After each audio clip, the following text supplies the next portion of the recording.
Hello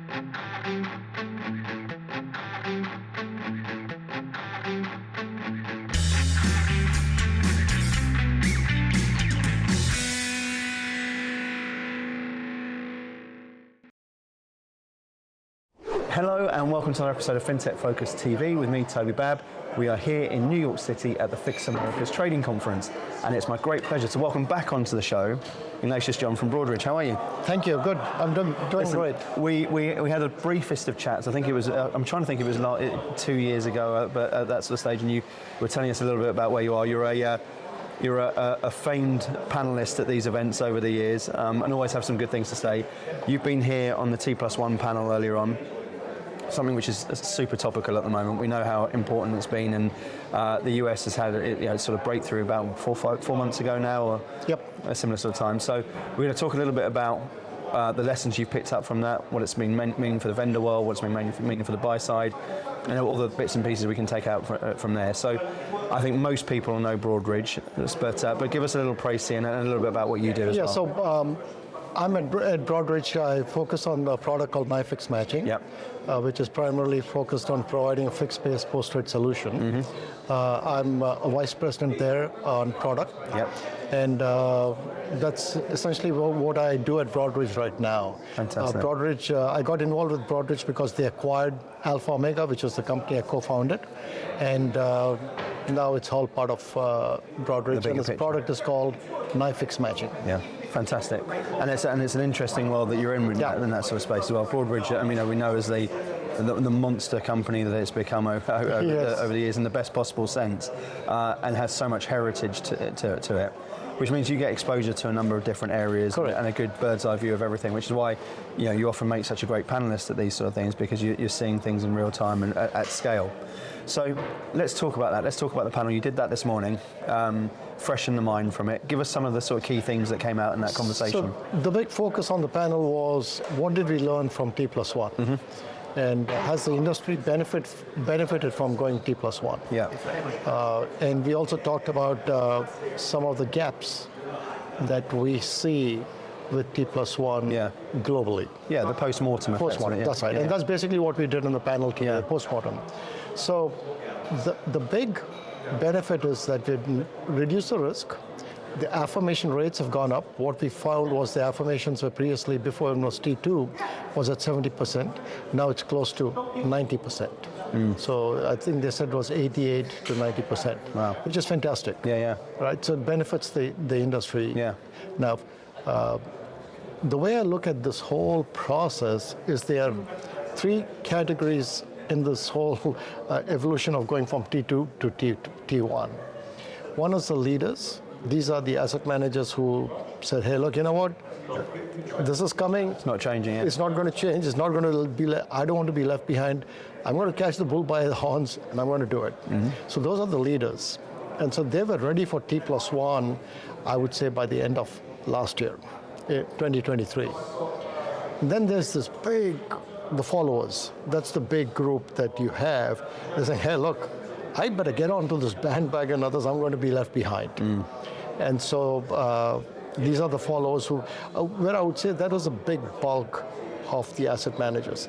And then you got the laggards, who basically say, hey, you know what? This is the same story in every area. So to me, the laggards are where the issue is.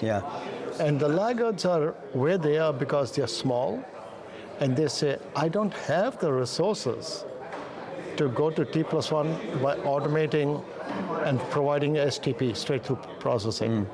So the industry has to now accommodate for them.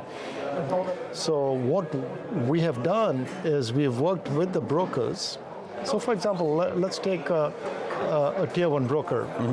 They're dealing with, on a daily basis, with about 300 manual asset hedge funds or asset managers.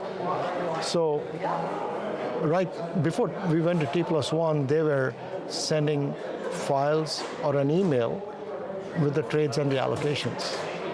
Now we are trying to automate that process. And what we have done is that we have white labeled our product, given it to the tier 1 broker, who has then provided the software to the asset managers so they could automate that process. Remember, with T+1, the brokers are under a lot of pressure because at 9 p.m. Eastern time, they need to generate a report and send off to the regulatory bodies.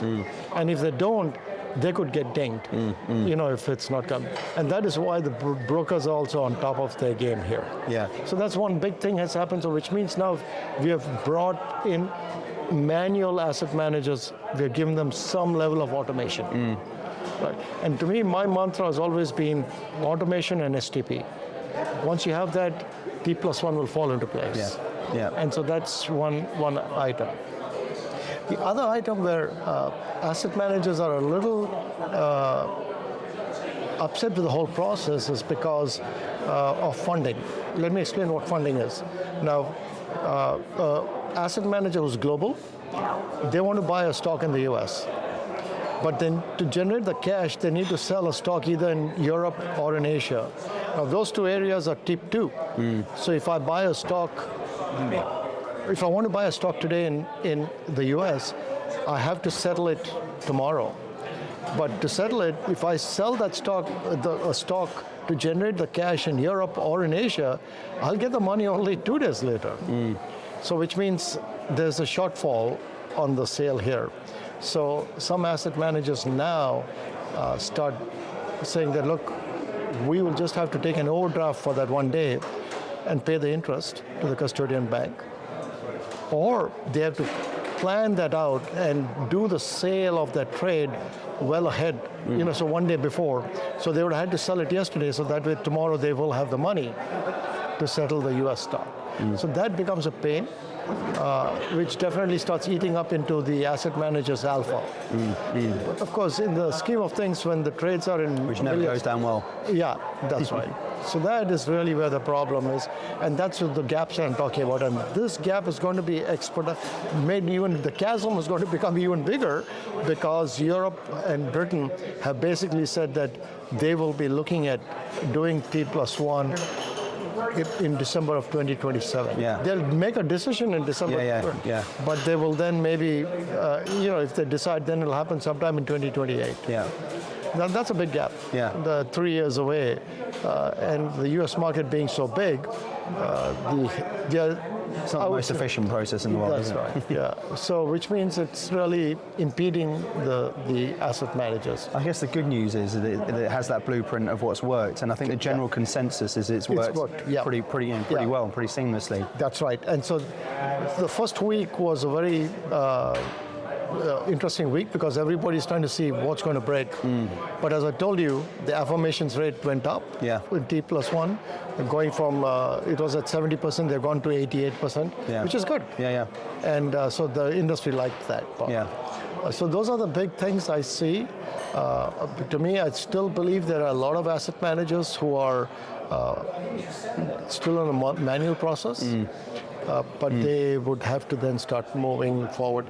Well, that's a necessary evil, isn't it? Yes. When you look at that sort of thing and say they're still on a manual piece, it kind of needs shocks sometimes to move people out of the dark ages into things there which are doing it. And when you look at across the industry, that investment into processes is something there which I think, particularly the asset management world, has been, the buy side has been, up until possibly the last generously 5 to 10 years, has been sort of very reluctant to really embrace technology, I think, and that seems to be growing at an ever increasing pace, and it's things like this that really create opportunity, and that's where my view is it becomes a competitive advantage for everyone to to really embrace that, and as you say, the laggards.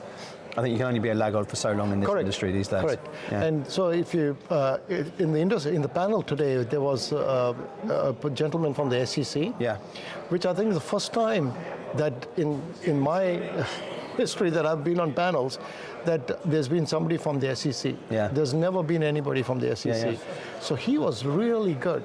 So in fact, they asked, is there going to be any regulatory issues against people who are still sitting manual?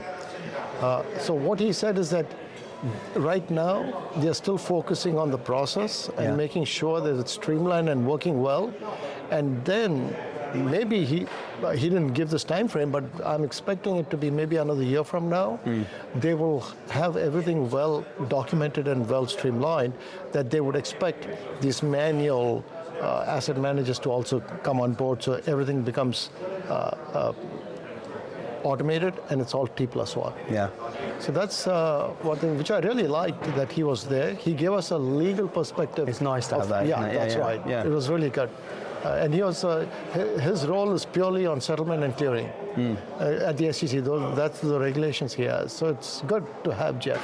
Definitely. Jeff was his name, Jeff Mooney. Yeah. Perfect. So- and what else are you looking for? So your panel, I know, was hotly anticipated, and I think, and the feedback's been fantastic so far. There's a number of different things today. We've just I've dragged you away from the digital assets piece before as well. What else are you excited about today and hearing about today? So I definitely am very excited to know that FIX, this is the 30th anniversary for FIX. Yeah. So apart from the digital asset, and then they were talking about, the keynote speaker was from the futures Commissioner Pham, right? Yeah, that's right. So those are all very good information. But at the same time, I've been involved with FIX since 1996. So that's almost 30 years. Yeah. So that's 28 years. So it's good to see how well the product has evolved and how well the industry has embraced the product. And I'm really excited about that. So it's something that many of us take for granted, but there's a lot that goes behind the scene to get this to this level. Yeah. If you remember, in 96, 97, we were doing this purely to provide orders out to the brokers, and the brokers could communicate the executions back. Yeah. But now and that was only for equities. And now they've kind of expanded it. It's gone to all the asset classes. There's a post-trade component to it. Now they're bringing in an AI component. So to me, I think that is great. So many people as well who are interestingly, who've been here since the very first meetings of FIX as well. Correct. So that 30 years, there's people who've seen the whole thing in the gambit. Yeah. And what I like is you mentioned there that it's important, and what the work the community does. But I feel like the community is constantly being invested in and enhanced. And you've seen the women of FIX, and the working group around there. You're seeing the next gen groups that are coming together. I love the fact it's looking forward. So this isn't 30 and out. This is 30 and growing. That's right. That's right. I just see it keep growing, and it'll start evolving, and it'll and over in the Americas as well. It's good that there's that investment. I know Scott's been really excited since he's been over to see where can we take this and how can we regionalize it and make it much more as well. Correct. Which is a really great position to be in. Yeah. Well, Ignatius, it's always a pleasure having you on the show. Lovely to see you. Thanks for Toby. coming in. Thanks well done on your panel as well. Great thank feedback, you. as I said before. Thank you. And thank you all for watching. We'll see you soon on the next episode of FinTech Focus TV. Thanks a lot. Thank you.